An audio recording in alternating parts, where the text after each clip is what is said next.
Hey everybody, it's Leslie Dale with the TFP and our business editor, Dave Flessner. Good to see you. Good to see you. We're going to take a break from all the hard stuff today and talk about business, tech, and if you want a real break on our TFP Live on our Facebook page, Chattanooga Times Free Press, earlier we did a little yoga with some wine. That's why I'm wearing this. Go there if you want a real chill out for your break for your day today. Let's get into business though. Lots of tech news coming in from the weekend. Let's talk about this 48-hour launch and tell people what that is and who won here in Chattanooga.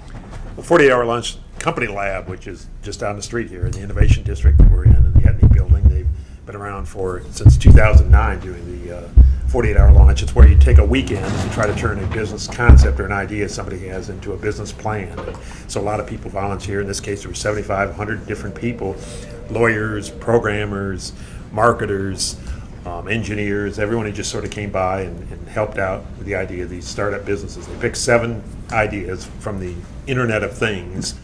Lots of things. Obviously, how you could use the web connectivity in ways to improve education or people's lives or consumer goods or whatever. So they picked 7 ideas.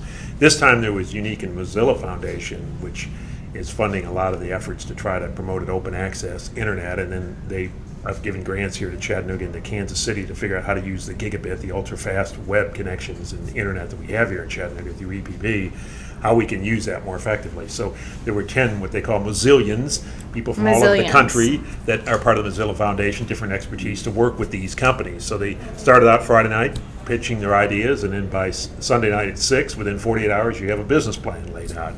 And the winning... It's quick. Yes, it was. So that was the whole idea. This is done now the 7th year that they've taken 48 hours and tried to create businesses. And we've been some successful businesses out of it. Quick Queue actually started here, ultimately sold off to Open Table for $11.5 million several years later. Wow. Society of Work, Unfoundation, other things have come out of this 48-hour launch in the past. So this year the winner was Viator VR, which is a sort of a virtual reality set device that's being developed. A 23-year-old programmer over at Bellhops, Forrest Pruitt, developed this idea, and the concept is anyone who's tried to study foreign language knows that you're usually, when you're immersed in the culture, you do best. A lot of times people will try to do foreign exchanges or go to a foreign country to learn foreign language where you're there in the culture and with other people speaking foreign language all the time. It's much easier. So you put on this headset, you can be in a VR experience and have the full interactivity. You can go to an Italian marketplace where people are speaking Italian if you're trying to learn that, or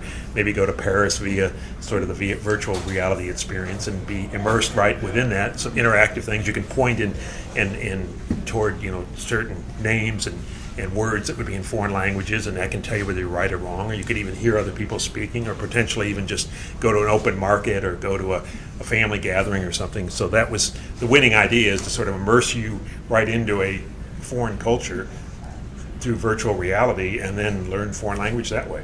I wonder how logistically that would work. I'm sure they will figure it out. That's some of what they've got to do. They obviously, there's a lot of VR equipment around. They've got to do the software to make that, turn that concept into reality. But they get $1,200 for winning the bid. They get some free office space, a lot of legal and other assistance, and so they feel like they're up and running and can try to make it work. They got a Mozilla grant earlier, to help work on this earlier, so they've been working for a few months on it. But there were a lot of half dozen other interesting ideas. Red Bank librarian has something called Inclusive I/O. This was picked as the second best idea, and this one was to figure out ways to use the web and the interconnectivity and other devices to allow people that might have a learning disability or physical disability to still engage in activities or to create or play or to do things at schoolwork that other kids might have to be challenged to do that other children might be able to do more easily. So using computer pads or using even video equipment or gesturing and all of that, so that you could create something even though you might have some disability physically to prevent you from doing that. And that got an $800 prize, and that tried to propel that forward. And Mozilla itself gave 2 other participants in it the right to go to the Moz Fest, which is over in London in October, and this is where Mozilla tries to bring people together with a lot of creative ideas. So, including Matt Nasser, who was on our web desk here at the Times Free Press a few years ago. He had an interesting idea of turning young bear, a toy, into a device that you could interact with your children. If you don't, as a parent, you probably may be reluctant to give your child a cell phone at a real young age, but this is a way you could interact some ways in both socially with and use this bear and toy or whatever other toy they develop in interface mechanisms. So it could be interesting for possibilities there. So a lot of programming yet to do on that, but they're often running with that business concept too. Not all these ideas, as many startups find out, turn into viable businesses, but the idea is in the 48 hours you can sort of figure out if it's going to work. I get a lot of good advice from other people and develop a plan to see if it works. So that's one of the things that Company Lab is doing. It's pretty interesting.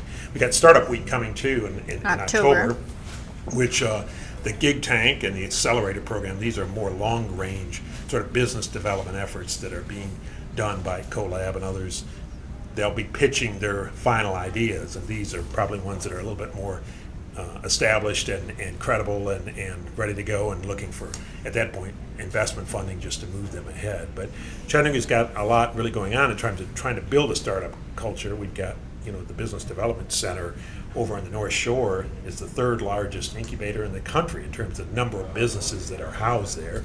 It's amazing. Over the last 30 years, they've had over 530 businesses that have come out of that, and right now there's about 60 or 70 that are working in different concepts. Again, not everyone makes it, but for startup culture, it's a lot of, sometimes they have to pivot and go different ways. One idea doesn't work out, but that's a real entrepreneurial culture that I think Chattanooga is developing here in the Innovation District, as the mayor has created a year ago, that maybe didn't exist a few years ago. Chattanooga trying to be creative, particularly with the gig internet technology that we have.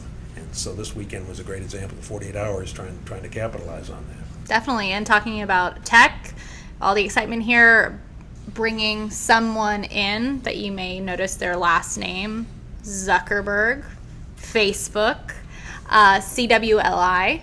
Randy Zuckerberg, yes, right? Which Chattanooga Women's Leadership Institute. They have their annual Impact dinner, and next February, Randy Zuckerberg, who's really created Facebook Live, what we're on right now. She was instrumental in starting this concept. Right. So for those of you who haven't figured that, that's Mark Zuckerberg's sister, right? And she also started a company called Dot Complicated, and has a children's book coming out and all of this. So you think people will be excited to come see her February 23rd? Absolutely. I mean, who can't be excited about it? She's an interesting woman that's done a lot of interesting things. Obviously, Mark Zuckerberg creating Facebook, one of the great inventions and creative ideas, one of the richest people in America now, but her sister was part of that from the start, and has got a lot of interesting ideas, and can, I'm sure, share some great insight as we move into a tech universe. And a real leader for women in tech. She's a wife and a mom of 2 young sons. So CWLI here in Chattanooga is really interested in speaking with strong women to empower other women in Chattanooga in tech or in other industries. Yeah, I mean, women traditionally have not been as strong, quite as many, as represented as much in a lot of the programming and technology ventures.